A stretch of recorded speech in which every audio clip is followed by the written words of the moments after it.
Que el Señor te bendiga. Te saludo con la paz de nuestro Señor Jesucristo. Soy Luis Salomón de la Iglesia Más que Vencedores y tengo el privilegio y la oportunidad de compartir contigo en este día especial, el Día del Señor, domingo, la palabra de Dios que tenemos para hoy. Titulé este mensaje Aprendices por Excelencia. Y justamente te cuento una historia para empezar, y es el hecho de que en la antigüedad normalmente los niños judíos del pueblo de Israel, normalmente ellos acostumbraban a ir a las escuelas pero ellos no tenían el concepto de escuela como lo tenemos hoy. Sencillamente aprendían el Antiguo Testamento y empezaban ese aprendizaje con los primeros 5 libros del Antiguo Testamento llamados el Pentateuco. Llegado a cierta edad, eso ocurría a partir de los 5 años más o menos, y llegado a cierta edad, a los 8 o 9 años, ellos estaban de alguna manera ya capacitados, como que entrenados para desarrollar cierta capacidad de aprendizaje y expresar ese mismo aprendizaje en los estratos, en las esferas de su sociedad. Y lógicamente habían algunos niños de entre ese grupo, dentro de esa sociedad, que se destacaban más que otros, a los cuales los maestros, conocidos bien también como rabinos de la época, venían a hacerle una especie de evaluación con preguntas que eran respondidas con repreguntas, o de alguna manera también cuando los niños le hacían preguntas a estos maestros, ellos respondían con preguntas, pero implícitamente en las preguntas que ellos le hacían como respuesta estaba ya la respuesta, valga la redundancia, ¿verdad?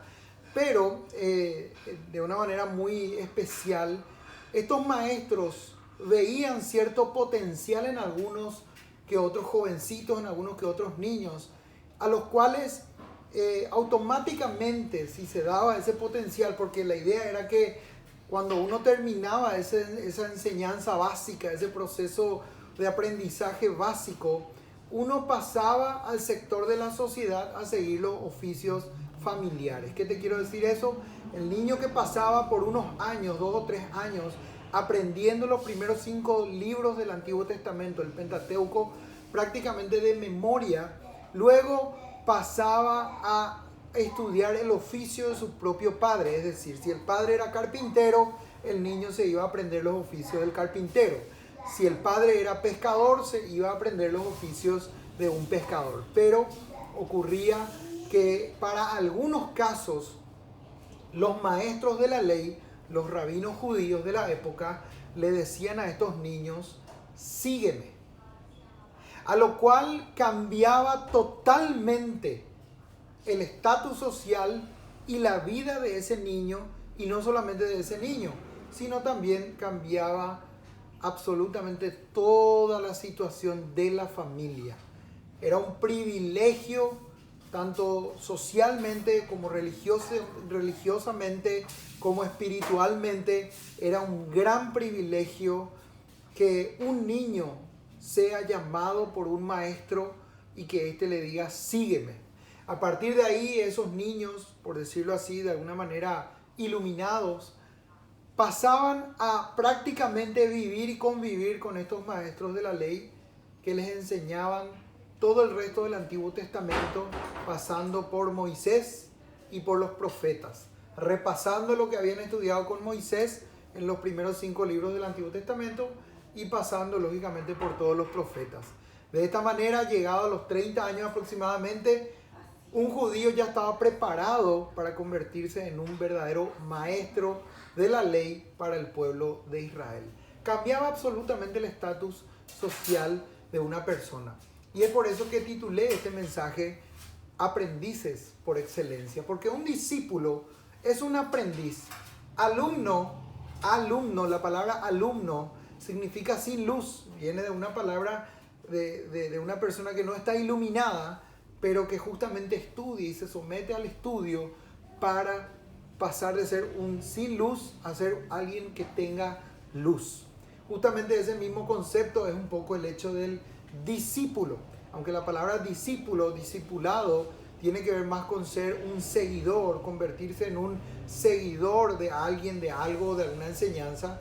En este caso, todas las personas que nos llamamos cristianos, aquellos que ponemos nuestra confianza en el Señor Jesucristo y recibimos ese regalo de perdón, recibimos ese regalo de amor, de gracia, de restauración y un cambio total de vida que Dios nos presta y nos regala, nos volvemos discípulos de Él, nos volvemos seguidores de Cristo y de las enseñanzas de Él, y por ende también creemos en esas promesas que estaban implícitamente escritas y estipuladas desde antes de la fundación del mundo ya y a través de los profetas en el Antiguo Testamento. Como creyentes no tomamos solamente algunos fragmentos de la enseñanza cristiana, tomamos toda la Biblia en su amplio espectro, Antiguo y Nuevo Testamento, porque el Nuevo Testamento es una confirmación de lo que en el Antiguo Testamento se escribe, y el Antiguo Testamento contiene las profecías y todo el trato que Dios había tenido anteriormente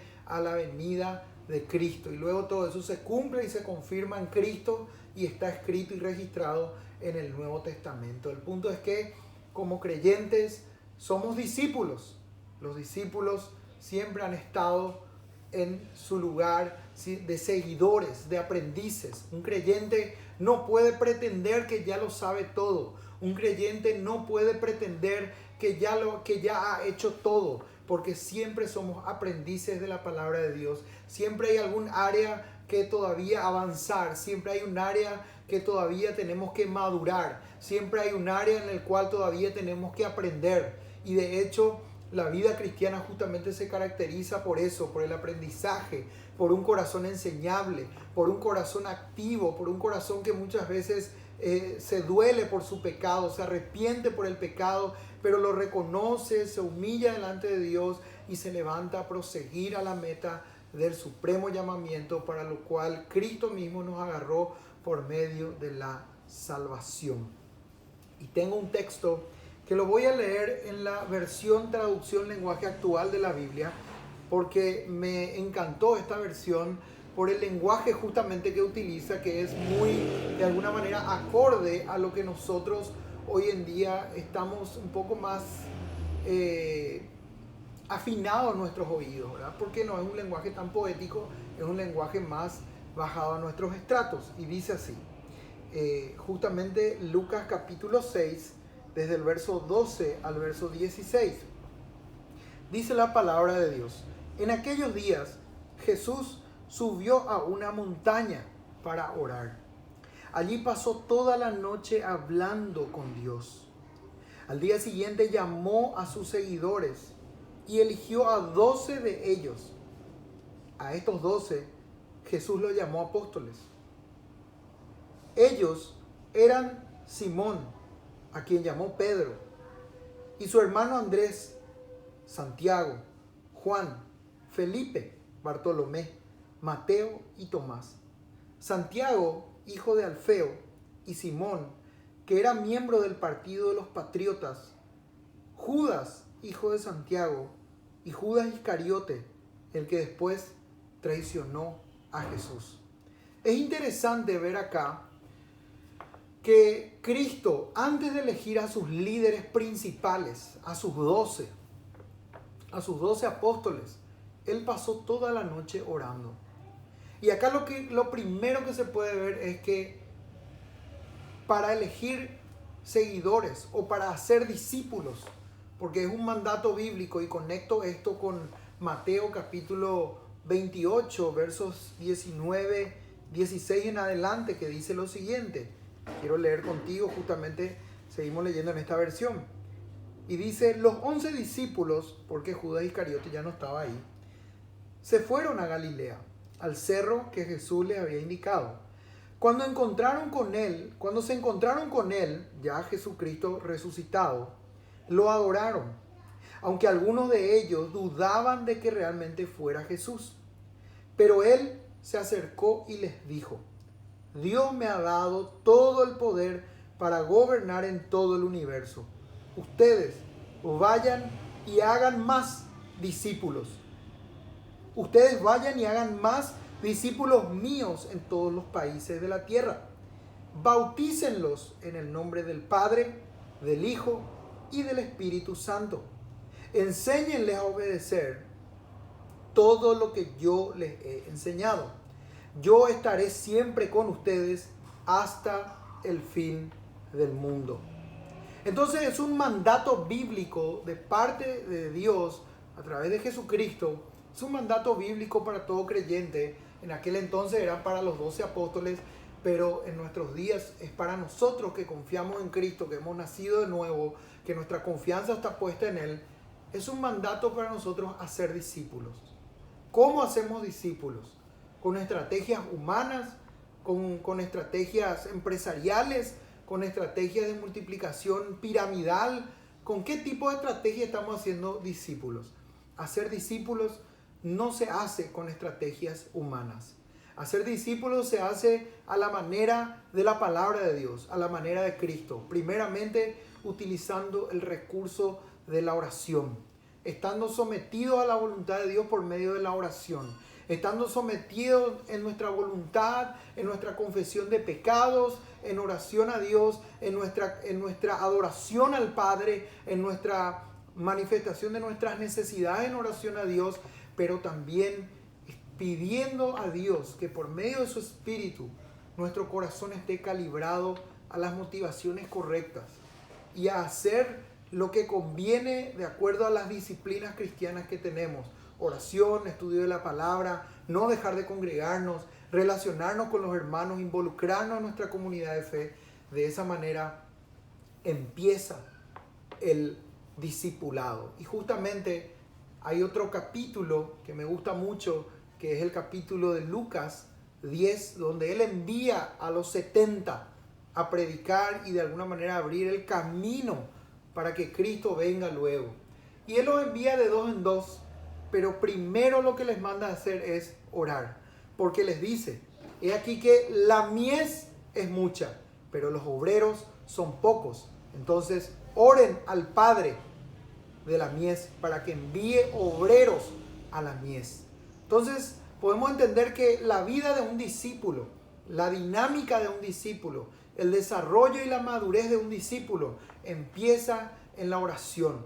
Cuando un pastor o un líder está con pretensiones de abrir una iglesia o abrir un nuevo ministerio o un nuevo departamento en su iglesia, debe abocarse a la oración para entender el propósito, para comprender la sabiduría de quiénes son las personas más aptas para alcanzar ese lugar, para estar en ese lugar, para ocupar esos lugares de servicio.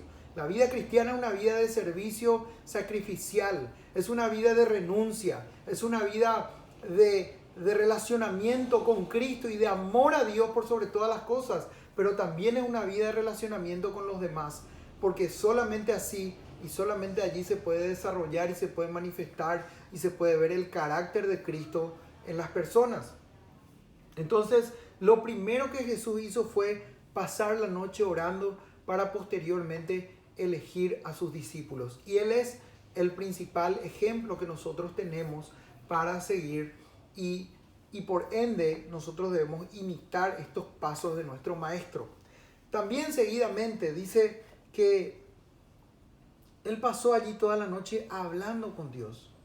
Al día siguiente llamó a sus seguidores y eligió a 12 de ellos. Eligió a 12 de ellos y los llamó apóstoles, que significa enviados.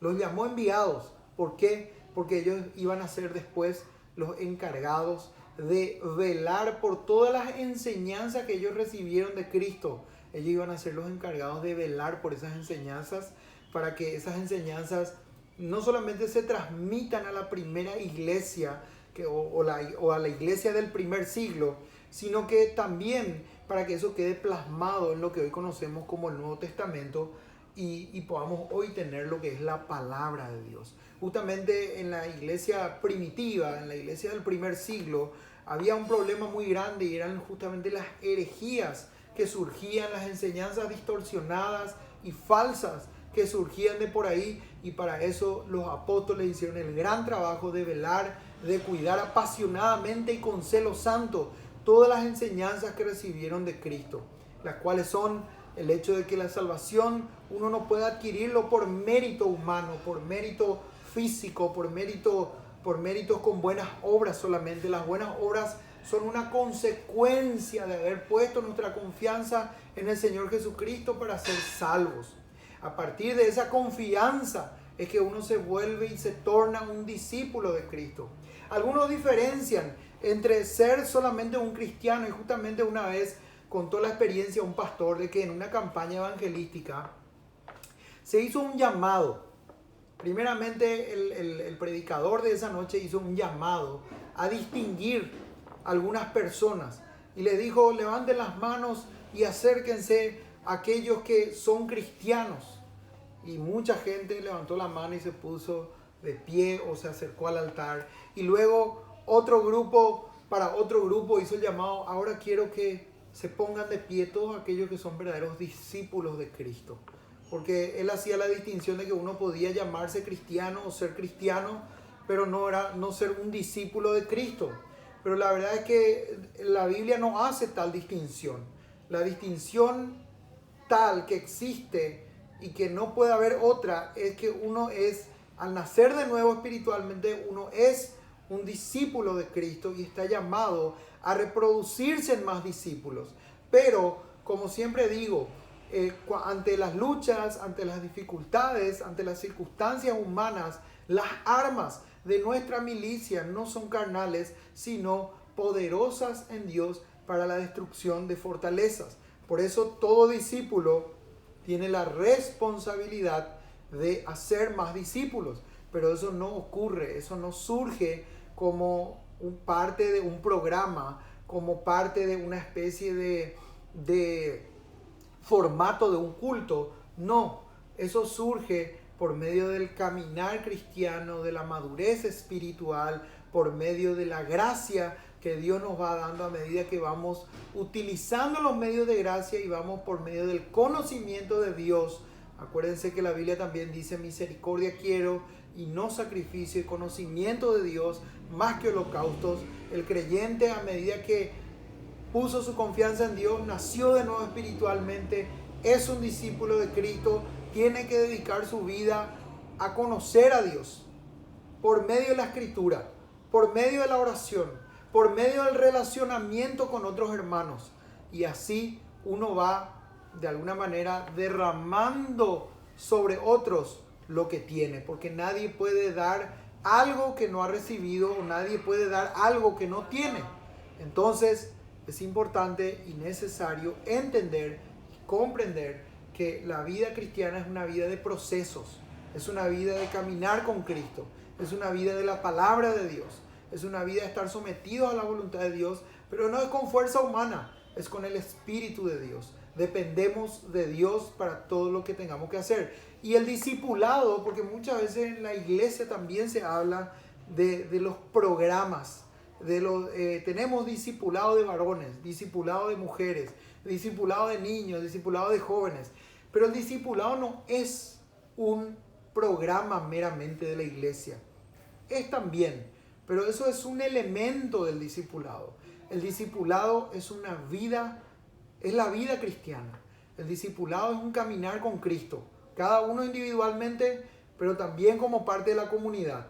En comunidad nos discipulamos unos a otros, llevamos nuestras cargas juntos, avanzamos según la madurez que Dios nos va dando, según la luz que Dios nos va dando, avanzamos el reino de Dios. Servimos a otros por más que no todos sean pastores, por decirlo de alguna manera, porque muchos creen que los que tienen que hacer discípulos son los pastores, pero Cristo no dijo eso en Mateo 28 como acabamos de leer. Cristo dijo: vayan por todo el mundo, a todos los grupos de personas en el mundo, y hagan discípulos. Hagan discípulos. Hagan discípulos. Quiere decir, hagan seguidores míos. Es lo que estaba diciendo Cristo y es lo que leímos. Hagan personas que me sigan. ¿Y cómo las personas? Pero no dice ahí que los pastores hagan que me sigan. Le llama a todos los cristianos. Eso es un mandato para todo creyente. Entonces, el discipulado no está limitado solamente a 4 paredes de la iglesia. El discipulado no está limitado a solamente el templo.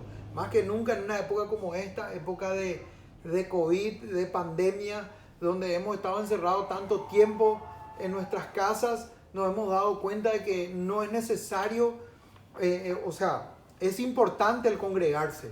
Quiero que entendamos esto, porque también la palabra dice no dejando de congregarnos como muchos tienen por costumbre. Y quiero aclarar esto para que no se malinterprete, no se malentienda mi mensaje. Pero el discipulado cristiano no está limitado a 4 paredes. El discipulado que Dios manda por medio de Cristo Jesús es aquel que necesita que vos, en el lugar donde te encuentres, ya sea en un hospital trabajando como enfermera, como enfermero, ya sea que te encuentres en el Palacio de Justicia trabajando como abogado y llevando casos, ya sea que te encuentres como un empresario poderoso y potentado y que Dios te prosperó, pero sos un fiel creyente. Dios pide de nosotros que seamos sus testigos en el mundo. Por eso, Hechos capítulo 1, versículo 8, Jesús les dijo a sus discípulos, les dijo, cuando venga sobre ustedes el Espíritu de Dios y sean llenos de Él, me serán testigos en Jerusalén, en toda Judea, en Samaria y hasta lo último de la tierra, como dando a entender que ahí empezaba la expansión del reino de Dios por medio de la predicación del Evangelio. El reino de Dios no es comida ni bebida, lo dice la palabra de Dios, es justicia, paz y gozo en el Espíritu Santo. El reino de Dios es la predicación del Evangelio. Es el Evangelio, es el nuevo nacimiento de los creyentes, es Cristo en el corazón de las personas, es que la gente nazca de nuevo. Pero no se trata solamente de predicar mensajes al propósito, tiene que hacerse en la vida espontánea, en la vida diaria. Como escuché justamente una enseñanza también de un prolífico maestro de la palabra de Dios que hablaba sobre la educación de los hijos. Según la palabra de Dios, la Biblia dice que tenemos que no exasperar a nuestros hijos, no maltratarlos al punto de generar ira y enojo en ellos y amargura, sino educarlos, amonestándolos con la palabra del Señor, con los principios de la palabra de Dios. Pero para eso es importante separar momentos especiales en los cuales nos abocamos a enseñar a nuestros hijos la palabra de Dios, nos abocamos como familia a orar, a tener cultos hogareños, cultos en casa. Pero también nuestra enseñanza y nuestra amonestación diaria para nuestros hijos, para nuestra familia, debe hacerse en la cotidianeidad, en el día a día, de manera espontánea.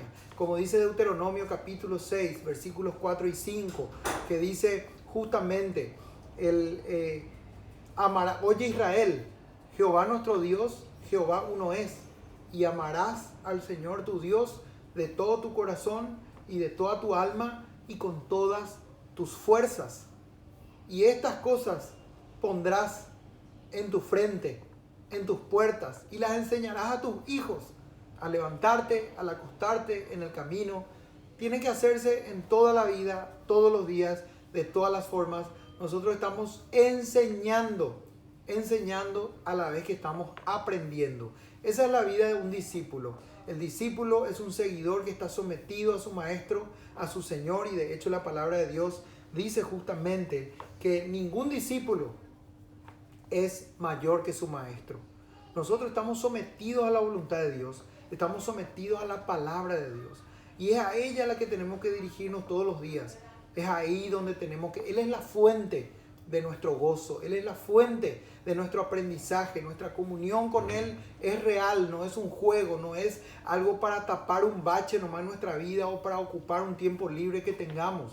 Dios lo es todo por medio de Cristo. Tus pecados y los míos fueron los que llevaron a Cristo a la cruz. Tus pecados y los míos fueron los que hicieron que se derrame toda la sangre de Cristo. Y por amor éramos antes esclavos del pecado y por ende también esclavos de Satanás.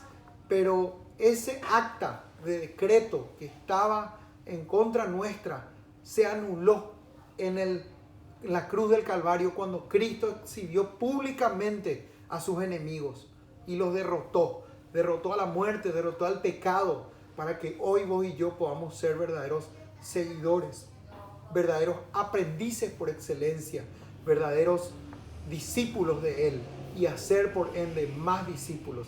Pero todo esto empieza con el recurso de la oración, con el recurso de conocer a Dios por medio de su palabra. Solamente así podríamos alentar a alguien que está desesperanzado, más todavía en tiempos como este de coronavirus, de circunstancias tan difíciles donde una persona fácilmente se puede sentir muy débil y vulnerable, entendiendo que su vida no vale nada a menos que la viva para Dios. Y ese potencial de expresar el mensaje del Evangelio, esa forma, ese mensajero, sos vos. Dios te puso en el lugar donde estás. Si sos creyente, si confías en Cristo, si te identificás con la Biblia, si estás ya años en Cristo y decís, ¿qué puedo hacer para servir a mi Señor? Predicale a alguien, pedile a Dios que te ponga en oración una persona a la que vos podés expresarle el Evangelio, explicarle lo que dice la Biblia acerca de su vida, acerca de cuánto amor nos ha tenido el Señor Jesucristo para morir por nosotros en una cruz, y de esa manera podés estar haciendo un discípulo. Pero no le dejes solamente habiéndole explicado el plan de salvación y que de tal manera amó Dios al mundo que dio a su Hijo unigénito para que todo aquel que en Él crea no se pierda, mas tenga vida eterna. Y le dejas que haga su vida después. Seguí sosteniéndole espiritualmente. Hoy en día tenemos tantas tecnologías para estar en comunicación. Seguí predicándole, seguí enseñándole, seguí orando por esa persona y caminar con esa persona y preguntarle cómo se siente y qué necesita y que vos estás para servirle, y de esa manera vas expresando el carácter de Cristo. Si tenés alguna dificultad, perdoná. De esa manera vas desarrollando el carácter de Cristo, el fruto del Espíritu Santo que se tiene que mostrar, evidenciar con el tiempo de alguna manera en la vida de aquellos que son verdaderamente creyentes. Acordémonos que Cristo dijo que con el tiempo por sus frutos los conocerán. Por sus frutos conocerán a las personas que verdaderamente son o no son cristianas.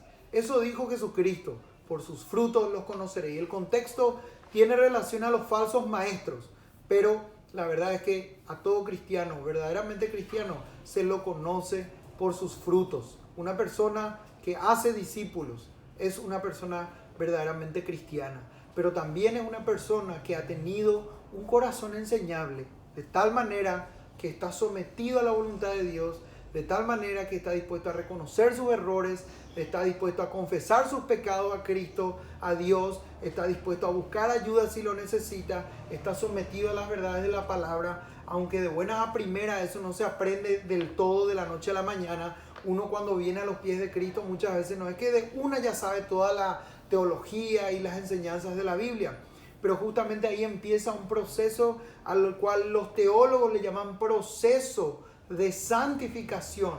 Y Jesús dijo en Juan 17:17, Padre, santifícalos en tu verdad. Tu palabra es la verdad.